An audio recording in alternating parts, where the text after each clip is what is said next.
Hello. In this episode of Gareth Jones on Speed, I get to drive around in a Rolls-Royce quite a lot.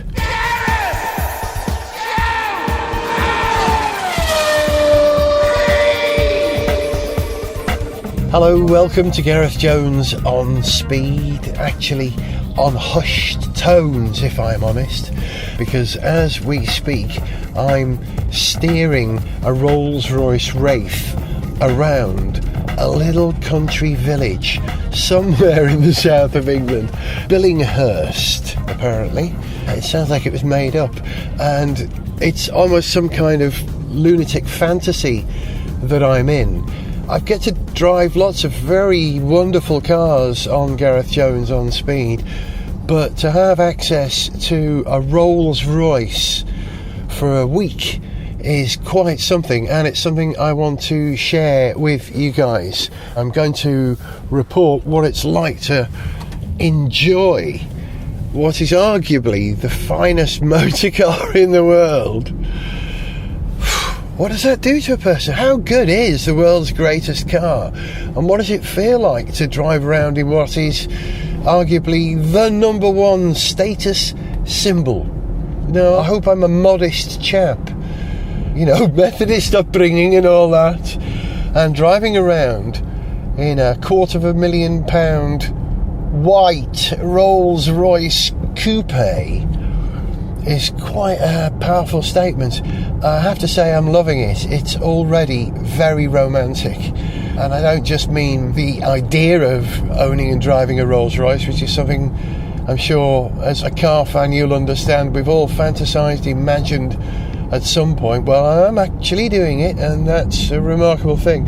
I have to thank Alex Goy from Carfection for this. You may remember we did an episode of On Speed where we did it live, 10 years on Speed, in front of an audience, and Alex was a guest, and Alex revealed that James Warren, who does PR at Rolls-Royce, listens to Gareth Jones on Speed. They had a conversation, and between them had secretly arranged an opportunity for me to go and have the factory tour and get a car. I had to say yes. It was so exciting an idea, I couldn't say yes immediately. I actually had to sit back and think about this and think, okay, when's going to be the best time to do this? I need to really think about this. So I chose the time very carefully.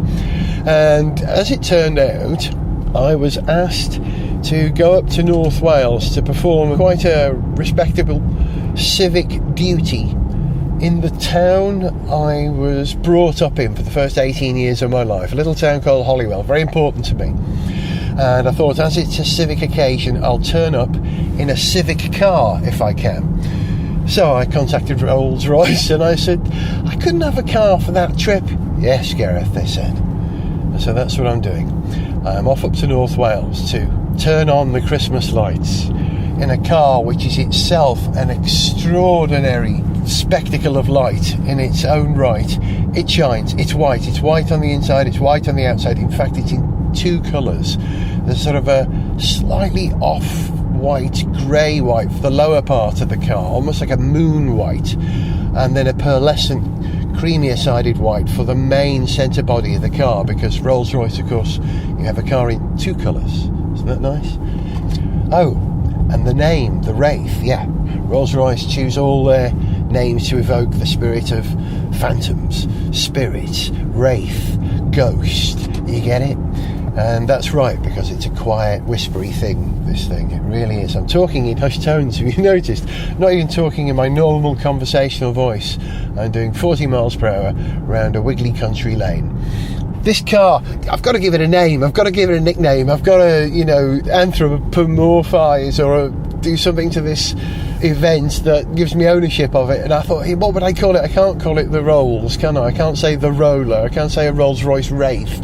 What you got, a Rolls-Royce Wraith? What, with my lisp? So I thought I'd just call the car Pa. If you're a Star Trek fan, you've possibly worked out already why I've called the car Pa. You'd have to know what was going on in Deep Space Nine to understand that. The Pa Wraiths were spirit people who occupied a different dimension to the one that we occupied. And so I call this car the Par Wraith. Or Penelope, perhaps. Because, of course, the coolest Rolls-Royce ever. And there have been some cool Rolls-Royces. I'll see if I can list a couple of them for you later. But the coolest Rolls-Royce ever, in my opinion, would have been Lady Penelope's Rolls-Royce with the registration Fab 1. That thing was amphibious. It was cool. It was futuristic. And this thing has a touch of femininity about it. The steering wheel is purple. Yep, the steering wheel, the leather on the steering wheel is purple. Above me in my head, I've got the famous night sky star field in the head cloth, which sounds like a gimmick, but when you get in a car that's got it, it's just really lovely. Gentle control light in the cabin. Really pleasant place to be. It adds to the ambience of the sheer beauty of riding along in Par. But what's the drive experience like? Well, I'll tell you when I've had a bit more. I've only done 30 miles or so, and I'm still acclimatising and understanding the controls. But it does everything for you, sir. Just put it in drive, sir, and the car will take care of it, so don't worry, sir. It's very Rolls-Royce. I'm loving it. Terrified. I'm shaking. Kid you not. Actually trembling. But I'm going to, get cool with it, get relaxed with it, and become a Rolls-Royce owner. You can make that journey with me. It'll be a very nice, very quiet, very pleasant journey. Gareth Jones on speed. Don't worry, sir. I'll take care of it. I mentioned earlier on that I would try and think of some cool Rolls-Royces, because there have been some very cool Rolls-Royces. Lady Penelope's Fab 1, of course, the coolest of them all, bar none. Other cool Rolls-Royces include, well, I don't know if it was actually a Rolls-Royce. Rolls-Royce said it wasn't. There was a chap in the 1960s, the late 1960s, who built a car around a Rolls-Royce Merlin engine.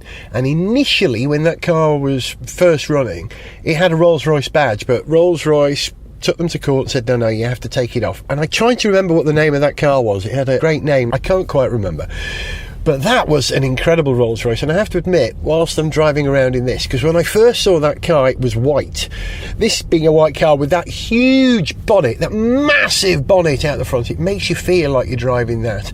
And it certainly throws you at the horizon like that car would. It's very good in straight lines, I would imagine, that car. This is quite good round corners, this one. All right, that's the first cool Rolls-Royce. Second cool Rolls-Royce was driven by Jules Holland and Roland Rivron. They made a TV series at Border Television in the 80s called Groovy Fellas, which was called that because that's almost the phrase that Jules used when he accidentally swore live on children's TV doing a trailer for The Tube. And it actually happened on my watch. It was when I was hosting children's ITV, and that happened in one of the links. I didn't see it because my links were pre-recorded, but his bit was live. So yeah, Groovy Fellas. He didn't say Groovy Fellas. He said, don't miss the tube, be there, or don't be groovy. Well, it wasn't fellas. However, this series called Groovy Fellas had Jules and Roland Rivron driving around together in a gold Silver Shadow 2, I think it was, a real late 60s one, but it had been chopped. The cabin height was about half the height it had been before. It was a very odd, fantastically crazy, almost steampunk looking thing, and at the end of the series they drove it off a cliff, I think, if I remember. Absolutely wrote off the car. It was an old second-hand one, even in the 80s, this was an old car.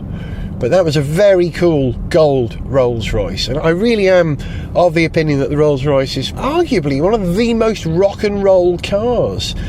You think about driving them into swimming pools and people like Keith Moon. Yeah, rock and roll. Noddy Holder used to have a Rolls-Royce with the registration NDY82. But that was a Phantom 5, I think they called it. That big sort of limo that they did. The Queen used to ride around in one of those, I think. Okay, and the final cool Rolls-Royce were the Rolls that were built for the people in the days of the Raj, who used to go out hunting tigers. Not a cool thing, I know. Hunting tigers, not cool, but this was a different age. The rules were different then. But they had Rolls-Royces which were able to cross the savannah. They could go off-road. So the idea of Rolls-Royce about to manufacture a car that goes off-road, they call it a high-riding car, sir, that's all they're saying, is not as alien as a Bentley, which does that sort of thing. Maybe you agree, maybe you disagree. Discuss on Twitter or on the Gareth Jones on Speed Facebook page. Which is going to be cooler, a Rolls-Royce off-roader or a Bentley off-roader?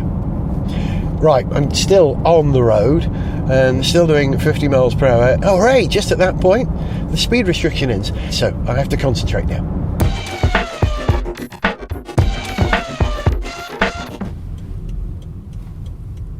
Can you hear the ticking of the indicator? It's that old Rolls-Royce joke, isn't it?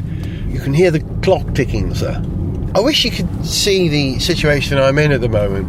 I know I'm hyper-stimulated, I'm overexcited because I've got a Rolls-Royce and it's beautiful. But I've just driven through villages with English flags flying. At the same time I was crossing over a bridge over a little river which had flooded. There'd been some torrential storm come through. Is it called Angus in the last couple of days? Had flooded a little river, flooding this field, and on this field there were ducks and geese and swans swimming around in this deep water around the overflooded river, and the most incredible sunset backdrop. Incredible pink and blue clouds, 3D stuff, you know, like the opening from a movie, like someone had cranked the colour up, you know, been through Photoshop or posterised the colour. And I sailed through silently, listening to Sigur Rós on the sound system on this car. And this has got the biggest sound system, or the most advanced sound system in any Rolls-Royce ever in this particular model of car, I'm told. I'm going to research that. I will find out a little about the spec of this car and tell you more, but the basics you'll know. 6.75 litre V12, twin turbocharged, 600 and something horsepower, 600 and adequate, I think you'll find it is, just adequate. So, fastest, most powerful Rolls-Royce ever. Wow. They put me in it. What were they thinking? Gareth Jones on Speed. Don't worry, sir. I'll take care of that. When you're given a fantastic car to drive around, you always think, I should go somewhere appropriate with the car. Find somewhere suitable that sort of completes the story. And the route I've just come now from Goodwood took me over Barnes Bridge, which is roughly where Mark Bolan died in, 1977? Mark Bolan, who died in a Mini Clubman 1275 GT, I believe, at the time. But I thought it might be kind of appropriate to turn up and just park this car next to that position, just take it in for the moment, because Mark Bolan wrote the immortal rock and roll line, I've got a Rolls-Royce because it's good for my voice, which I ripped off in our song in the style of Mark Bolan for Gareth Jones on Speed, which was called Mini Clubman, and we had the line, I've got a Mini Clubman because it's good for my voice. But I decided not to. This car wafts along ever so nicely because it's so quiet. You find yourself going quicker than you realise, so you have to slow down. It's so quiet, and so at very low speeds it is noticeably quiet, deliciously quiet. And when you want a bit of playtime, by gum, that V12, honestly, it's like having a Merlin engine up front. It really is.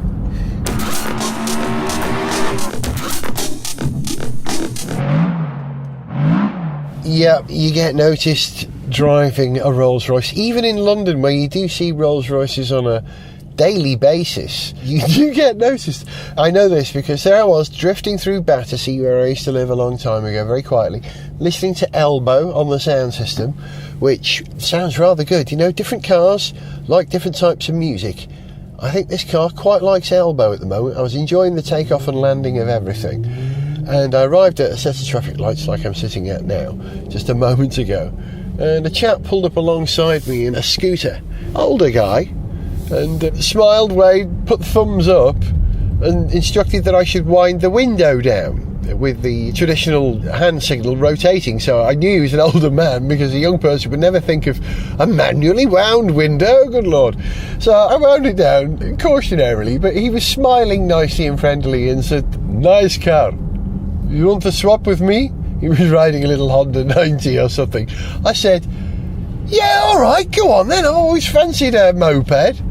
And he said, "Okay, first you have to tell me how much you give me on top to make this deal."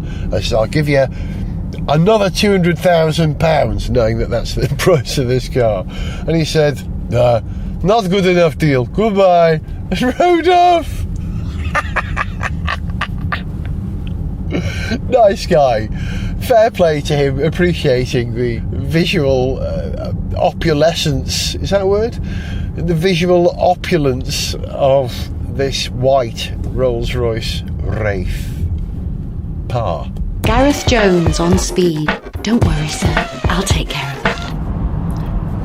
Here we are, cruising along the M6 now at cruise controlled 58 miles per hour in a 60 mile per hour zone in a flipping Rolls-Royce. Still enjoying it. I'm several days into temporary ownership of this car now, and I'm still enjoying it. When I got to London, the first thing I had to do, of course, was pick up Violet and Tycho and Indigo and take them for a woof round the corner in the car, which they really, really enjoyed. Most of all, Tycho, who kept shouting things like "Scree!" and "Twelve!" and "This is a wicked whip." I'm not entirely certain what that means, but if the Ute of Britain approve of a white Rolls-Royce Wraith, then that's got to be a good thing, isn't it? Got to be a good thing. Violet liked it. She did say initially, "It's just a normal car." But after about 30 seconds, she looked at me again and said, "This isn't a normal car, is it?" No, it's not a normal car. Nothing normal about this car. 600 brake horsepower is not normal. 12 cylinders is not normal. 2 turbochargers on your 12 cylinders is not normal. It's I was going to say a relic or a flashback to a bygone age, this car. But it's not. It evokes the spirit of Rolls-Royce, which, as you know, is exactly 100 years old. And it does that with its incredible sense of presence and grace, and little tiny details like the temperature controls for the driver and the passenger are these sort of rotary sliders, which are pure 1950s Silver Shadow or something. Really, it's a nice throwback. And the column stalks, they are as slim as they need to be. They're not great big hulking things, they're delicate things. It's quite a delicate car. It's a car that you could almost drive like Stan Laurel and Oliver Hardy. When they used to drive around in a Ford Model T, Oliver Hardy was usually at the wheel and Stan in the passenger seat. And Ollie would hold the steering wheel right at the top, at just about midday, with both hands, using his fingertips. And that's kind of how you drive this car. Although, listen, by the way, can you hear the Birmingham bumps?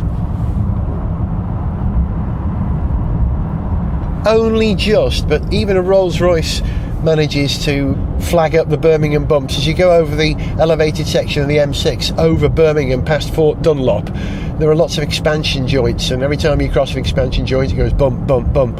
And this car, I can hear them, can't feel them, I can hear them. This car, because it weighs 2.5 tonne, has its own inertia and sort of floats along above the road, and the wheels are in contact only because they have to be, sir. Don't worry, sir, we'll take care of that for you. Where the wheels, sir. Yeah, my mate Vince, I stopped off with my friend Vince, who lives in Birmingham, to show him the car, and he went, "Oh, it's lovely that, mate," because he's not from Birmingham, he's a Londoner. "Oh, it's lovely. Isn't that lovely? Isn't it lovely?" And it is a lovely, lovely place to be. I'm looking forward to driving it in North Wales, because you can actually hurry this car around a little bit. The steering wheel loads up. You need a good old hoik to move it around. It's a big steering wheel and it's a big car, and so you muscle it. And I did muscle it around a couple of roundabout exits a minute ago, and by gum, that 12-cylinder engine is there when you need it, really. Adequate, sir. Plenty, sir. It really is a remarkable car. And it seems to get admiring glances as well. You know, people wave at you and smile and sort of doff their hat. It seems to be unthreatening. There still seems to be a respect for Rolls-Royce, because you don't see them that often. And if you do see a roller, it's usually a wedding car or an older car. But this one, it's a modern interpretation of the Rolls-Royce, but because it's so upright, it's still very much a Rolls-Royce. If you look at the Rolls-Royce grille, you can see right through it, and you can see the radiator behind. There's such big gaps between the bars of the grille.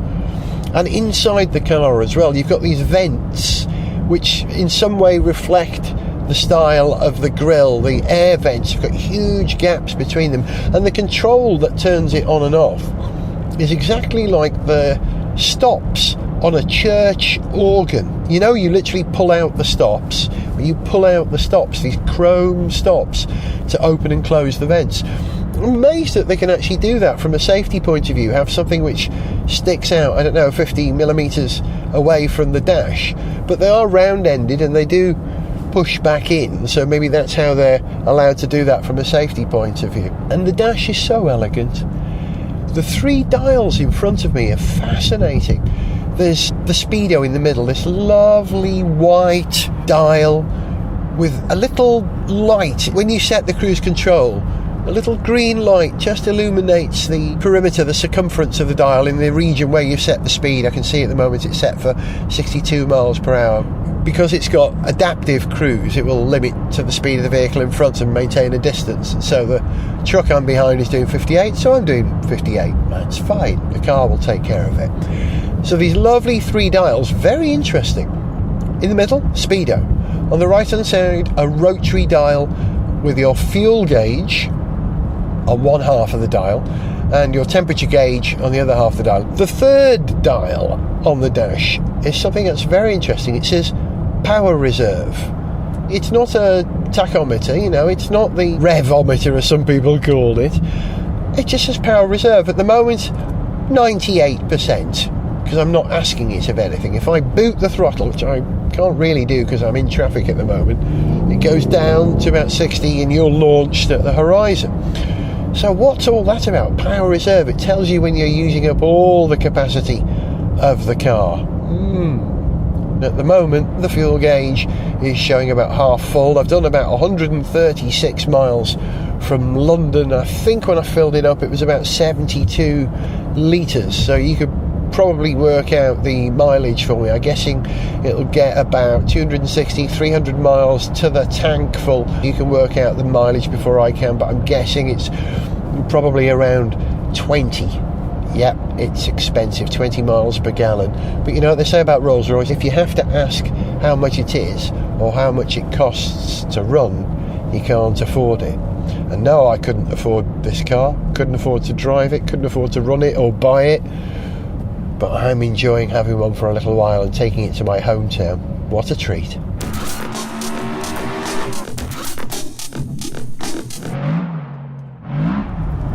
This car's got a really lovely head-up display as part of the tech package.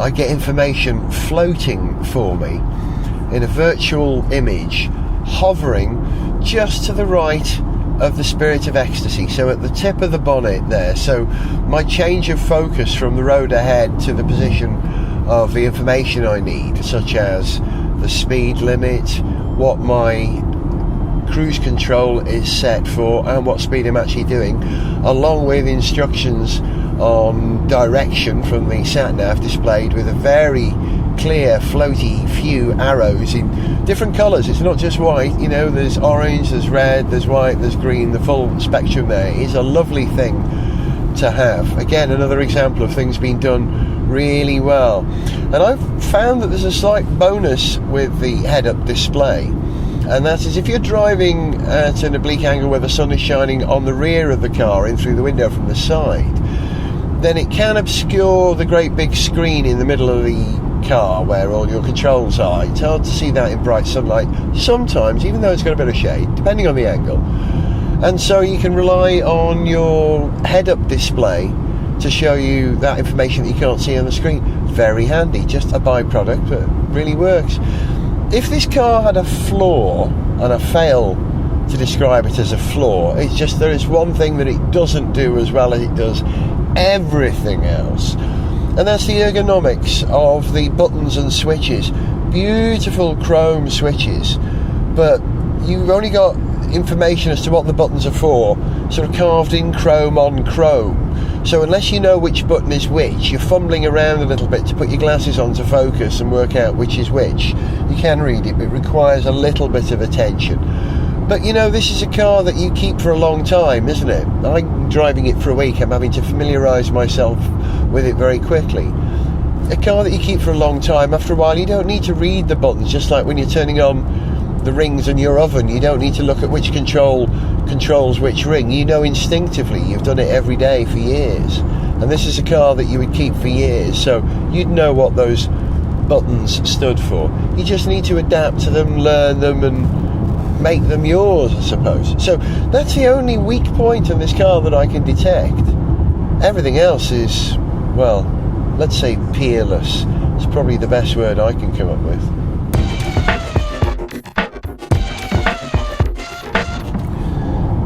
You know, I always like to try and identify the type of music that a car resonates to.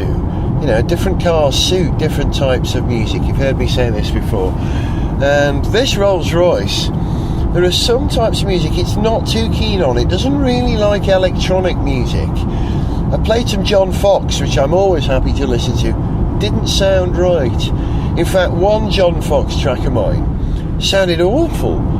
I think it was an MP3 of a fairly low resolution stereo, and so good is the stereo in this car. No matter how loud you turn it up, there is no distortion. So good is the stereo in this car that it shows up any imperfections in recordings. And that MP3 I was listening to sounded really squashy and compressed, almost like listening to short wave radio. Really didn't work. What does it like? It likes the beta band, it likes Gomez, it likes elbow. Elbows sound particularly good, the way that they go really loud, then really quiet. It likes that. In fact, it likes almost everything I've played, with the exception of John Foxx, curiously. Perhaps rejecting technology and the 80s, I don't know. But it likes the more gentle stuff, and it likes a good vocal, this car. There. Rolls-Royce cars like a good vocal. Now you know. In fact, Rolls-Royce cars like a gentle vocal. That's what they like. Gareth Jones on speed, ever so gently. There's a feature on this car I think should be essential on just about every car you buy, if I'm honest. Citroën know the value of that, Range Rover know the value of that, and Rolls-Royce know the value of that, and that is to be able to adjust the height of your suspension. If you can equip the car with height adjustable suspension, it does away with you having to have a 4x4, because very often the main reason people choose a 4x4 is not for 4x4 traction, just for increased ground clearance, whether that's over a speed bump in town or a particularly gravelly, muddy drive that is the way into your gateway in where you live in the countryside, and there's a lot of that here in North Wales. So every time I've approached Carol and Steve's place where I've been staying, I hike the suspension up to the height and dribble down the limestone path and park it, and it looks dramatic when it's on tippy toes. Rolls-Royce is one of the few cars that can stand a high riding body because they've got such large wheels, and when they sit upright it gives you that, is this car some kind of crossover feeling? And of course, as I've mentioned before, Rolls-Royce used to build cars that people would use in the days of the Raj to drive through India and go hunting, and they were on unmade roads. So a Rolls-Royce car that's capable of going anywhere is very Rolls-Royce, and I like that about it. I like a tall car. It adds to the presence of this car. I don't think I've ever experienced a car with more presence than this Rolls-Royce. Perhaps because it's white, perhaps because it's upright, but definitely because it's a Rolls-Royce. And people go, ooh, they coo around it. There's never been a, well, it's a bit much, isn't it? Just people appreciate it, because people appreciate the finer things in life, and Rolls-Royce would argue that their car is the very finest things in car life. They also say that the Rolls-Royce is the best car in the world, sir. I don't know if that's true, but to be honest, I can't think of a better car. So maybe it is true. Maybe Rolls-Royce is the best car in the world. Gareth Jones on speed.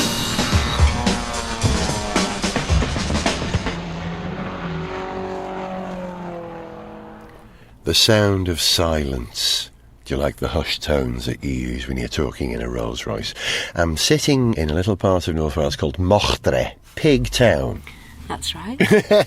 And with me is one of my oldest friends in the entire universe, Carol, who I've been chauffeuring around a little bit, along with a great number of other people. You worked out the total. Family and friends, probably about 12 people, do you reckon? Oh no, we haven't taken my mother yet. No, we're going to just... go and pick her up, aren't we, Gareth? We're actually having the car cleaned, because it's been up in the muddy hills of Wales. It's had coal in it, that's why. Coal in the boot. You put coal in a Rolls-Royce, Gareth. I think 100... What were you thinking? Well, we were mindful, like you said, we put plastic bags down first. Yeah. Yes. And it coped very well with, 100 weight of coal Extra. and 2 bags Didn't of get up the wood. Suchnam Pass, did it? It coped very well. And so we're having the car cleaned to go and pick up Carol's mother as I go off to do another project in a minute. Because in 24 hours, this car goes away. I've enjoyed it. I've made sure all my friends and family have enjoyed it vicariously and directly. You love it, Carol, don't you? She's beautiful. I love her. She's sleek, gorgeous, sophisticated. Very Lady Penelope, Gareth. Yeah, bang on. Yeah. Bang on. Yeah, Penelope you wanted to call her. That's right. I call her Pa at the moment. I think Penelope might be better. She's very cool and She's sophisticated. Beautiful. Amazing the effect that you get driving around in a Rolls-Royce. I think I've said people let you out at junctions. People wave, don't they? Wave and they smile. Yeah. And they look as if to say, who's driving that? Yes, I Are know. you famous? I was stopped for an autograph at a motorway station when I stopped for a wee because someone saw me getting into the car and came over to say, are you famous? Oh, damn. I don't get that driving around in the Hyundai. You have a very nice car. Oh, thank you very much thank indeed, you. yeah. Isn't she beautiful? You finished? No, but you pay me because I go. Okay. Yeah, All right, I've got to go and pay for the cleaning. Excuse me, we'll continue this conversation in a moment. How about that then, eh? We now have an incredibly... Shiny car. It's sparkling, Did you isn't it? notice the way he lovingly cleaned the Spirit of Ecstasy? Yes, gently. Gently, like as if she was a real lady. Yeah, it's interesting what you said. You've responded to this car in a very feminine way. You described her as feminine throughout, and it's quite sensuous the way that you're reacting to the car. I see you stroking the leather. Oh, the leather's beautiful. It's white, it's luxurious, it's lovely. Yeah. It makes you want to use a Roger's thesaurus to get some fantastic new words for luxurious. Well, I think that's the Rolls-Royce Almost effect. succulent. Succulent. That's a good word, isn't it? I say peerless. Peerless. That works for this car. Honestly, the ability of this car is peerless. Let me tell you a little bit about the tech on board before Okay. we have to end this programme. But it's got a couple of things on this car I adore. They used to call them suicide doors. We don't call them that anymore. We call them carriage doors because they open like a hansom cab, you know. They hinge at the rear. These enormous, thick doors. You have buttons to open them, close them electronically. And it's another example of, don't worry, we'll take care of that for you, sir. You know, Rolls-Royce. And, oh, look, there's a funeral cortege going the other way. Hey, Wales. Oh, one of them smiled. Oh, it's a Rolls-Royce. Really? Even funeral corteges smile. I'm burying my father, but hey, it's a Rolls Royce. You cruel girl, cruel, but true. Those doors make getting in and out a lovely, elegant ballet for men. You tend to sort of stand and rotate and sit down bum first and then put your feet in. And similarly, when you're getting out, you rotate on your bum, put both feet on the ground and stand up. It's a lovely... Inspired by fashion. Yeah, that's what it says on the door. It says on the door, the Wraith, inspired by fashion. Yeah, so it allows people to wear fashionable clothing and get in and out. Now, in the last few minutes as we drive towards Carol's mother's house, Maybe we should record picking her up. Do you think we should see what she says when you take a nice old lady for a ride in it? Now, I owe Carol's mother a huge debt because I recently made 2 programmes for Radio Wales, and Carol's mother did the bit at the end of the programme that mimics the bit at the end of Gareth Jones on Speed. You know, where we say Gareth Jones on Speed was made in London by Whiz Bang? Well, I did these programmes called Rocking the Gogs, and I got Carol's mother, who has the most delicious, lovely North Walian accent, to say, Rocking She the loved doing it, you know. She was amazing at it. What a performance. And she said, Rocking the Gogs was made by Gareth Jones for Whiz Bang. Beautiful. And was a Radio Wales production. It was the way she said production. Yeah, It was lovely. perfect. Wasn't it? Yeah. So we'll talk to her. The final thing about the tech, I've mentioned the fact that the gearbox is always in the right gear because it is talking to a GPS signal and it knows the elevation of the road coming, so it puts the car in the gear. I've never even noticed that this thing's got a gearbox. It's just one silken delivery, Tesla-like, as people say. And that's fair comment. But of the many cars I've driven with degrees of autonomy and safety features, the safety features in this car are peerless. It does an amazing thing in that, you know, it will auto brake if you're getting too close to someone else, and normally those things are either too late because you've already braked yourself, or they're too sensitive. They go off. Yes, I know, I'm monitoring it. And the auto sensors in this are perfect, peerless. It auto brakes a microsecond before I was about to, and I love that. I think that is bang on. Very bang on. intelligent. It is an intelligent car, isn't it? I think, Clever lady. you know, intelligent people buy Rolls-Royces because they know what they like, and they go to Rolls-Royce. I want something that's the best. And she looks after you. She does, yeah, Doesn't she? with her stability With the control. warm seats.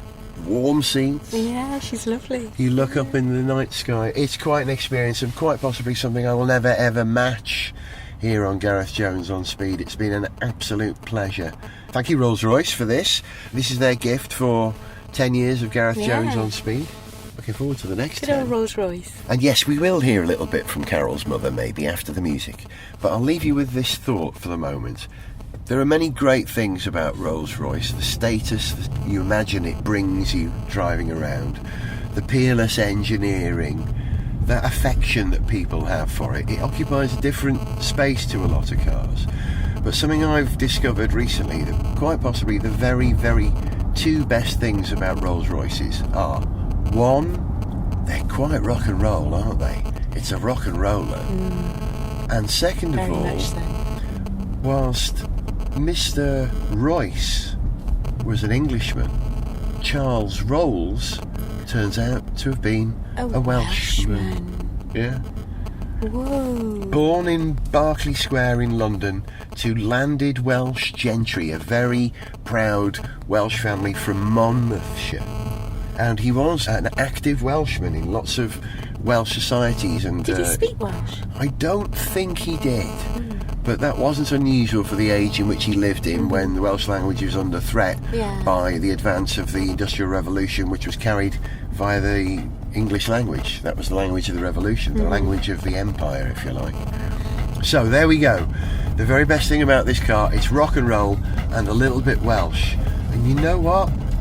That actually suits me perfect. Of course it does. You've been listening to Carol Summers, say ta-ra, Carol, Ta-da. and me, Gareth Jones, as we go and pick up Mona, and let's see what she has to say about being chauffeured around in a Rolls-Royce. Share the love, I say, share the love. To send us an email, see pictures, get song lyrics, join our Facebook fan site, follow us on Twitter, or to find out about sponsorship opportunities, go to garethjones.tv. This is fantastic.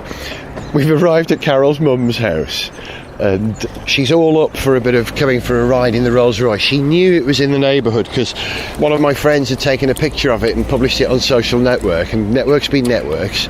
She's seen the picture, and she's putting on a headscarf, and the phone rings. It's her other daughter, Chris, Carol's sister. Shall we come round and pick you up in the Rolls-Royce? She says yes. No, we'll collect you there so your neighbours can see you getting in. This is funny. This is what happens when you've got a Rolls-Royce. It's great fun. Oh, I just came out to the car to get the recorder, And thank you. Hello. I locked myself out. Ti'n barod? Mae'n mynd i wneud yn bach o recordio ar y ffwrdd. Yeah. Paid â poeni am hwn o gwbl.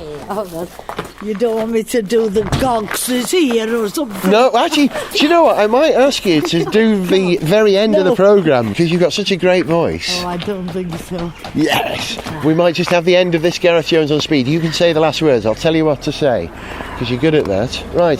Here she is. Isn't it nice? Oh, it's super. Isn't she beautiful? Oh, absolutely. Hey, I've never been in a Rolls-Royce. Have you never? No. I'd only been in one. Look, and just to prove it is a Rolls-Royce, stand still a minute. Watch this. You know they usually have the Spirit of Ecstasy on the top there, that flying lady. If I press that button... Yeah. Here she comes. Pops up out of the bonnet. Lovely. Oh, it's truth. Hey, I am going for a ride in this. How about that, Paul? Doesn't happen every day, does it? Oh, God. In your dreams. It won't happen again either, I don't think. Now, It's lovely, that. Hey? She's lovely. it's something, isn't it? Now, sit down, bum first. White. Yes, Seats. Hey? she's in. Excellent. Carol, you going round the other side? Oh, yes, you need pictures. We're doing photos. Can I have a smile, Mum? Oh, that's lovely. That's great. Right. Can you reach the... Yeah, I'll take care of that for you, madam. There's a seatbelt. Thank you very much. You're very welcome. I'll close the door for you, but don't worry, I'll take care of that. Oh. She's loving it, isn't she? She's loving it. Oh, yeah. Right, Carol, you jump in the back. Or does it shut on its own? It shuts on its own, the door, yeah. It's only two-door. Yes, it's a coupe. And here we go. Nice, isn't it posh? I hope I see a lot of people I know on our way. I don't know who's this man. I'll wave to him. Wave to him anyway, yes. to him, yeah. You went back. Yeah. Good. If you go up here and then you can come down Christine's Road. Right, going up because it's one way going down the hill. So here we are driving around the tops, we call it, don't we? Upper Colwyn Bay. Yes. Yes, nice round here. Heights, isn't it, Mum? Upper Heights. Well, not really. No, the heights are up on the top of the wall, so you should have gone down that way. Now you tell me I'm past the... You're enjoying the experience, aren't you? We'll go round the block. Yeah, just go round the next town. This one. We're in no hurry, are we? Quiet enough for you, madam? Oh, isn't it lovely, eh? How does it compare to your car? Oh, my cards fit inside it. Oh, This is stairs, isn't it, on the left here? it's just in front of this car. In front of this car? Either you might... Can Okay. you get in? Oh, I can slide this in anywhere, right. Right, shall I go in and collect Christine from the door? Can do. Alright, stand by. What a treat. What a nightmare to park. It's got everything. That's ever my sister practical. How would you get this in Morrison's car? It's true. I haven't shown my mum the umbrella. Oh, I'll show you the umbrella. The umbrella trick. Yeah, I'll show you. The trouble is with these doors, you do need a wide car parking space to get in and out. But watch this. Now, we're not getting out, madam. But if you were to get out, madam, and the weather was a little inclement, don't worry, we'll take care of that. Simply press this button here, madam, and out of there pops. An umbrella, good grief. So there we go, madam. No need to soil yourself in any way. We'll take care of that, madam. Right, let's get Chris in. Yes, Christine, just get in your Rolls-Royce. Are you looking to Yes. see that I'm getting in the car? Get in your Rolls-Royce, Christine. We couldn't get any more people in. Sky, Mum. Look at the roof. Oh my goodness me. Stars and nights. Hell, it's better than working. Do you know what? You had to get out to open your boot. Unlock the Well, there is a button somewhere. Oh, I see. But the truth is, I haven't had a minute to find it just yet. because There is a way of doing I it. have to turn my ignition Cup off. holders! Cup holders! What? She has a thing about cup holders in cars, Gareth. Rear cup holders, there's She a nice judges pair a there. car by the quality of the cup holder. That's not. How many they've got? Oh, I can't close it now. You just push it again. Push it forward. That's it. That's it. It's automatic. These are the way that the covers cover the cup Isn't it holders. lovely? What do you think of the beautiful leather upholstery, Chris? It's lovely, Isn't it smooth and lovely? How old is it? About 6,000 miles. It's brand new. I don't know that in time.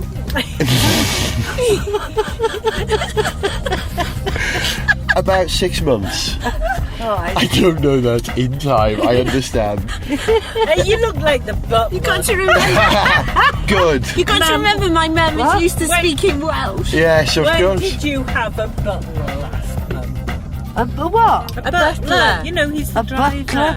Oh, he's the driver? Oh, hang on, Parker. Yes, you got it. So, do we have time to drive I thought it to would- Llandudno, or are we going straight back to Colwyn Bay, Gareth?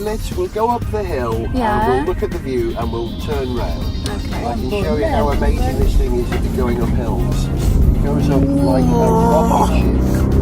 Oh, Gareth. Hang on, G-forces.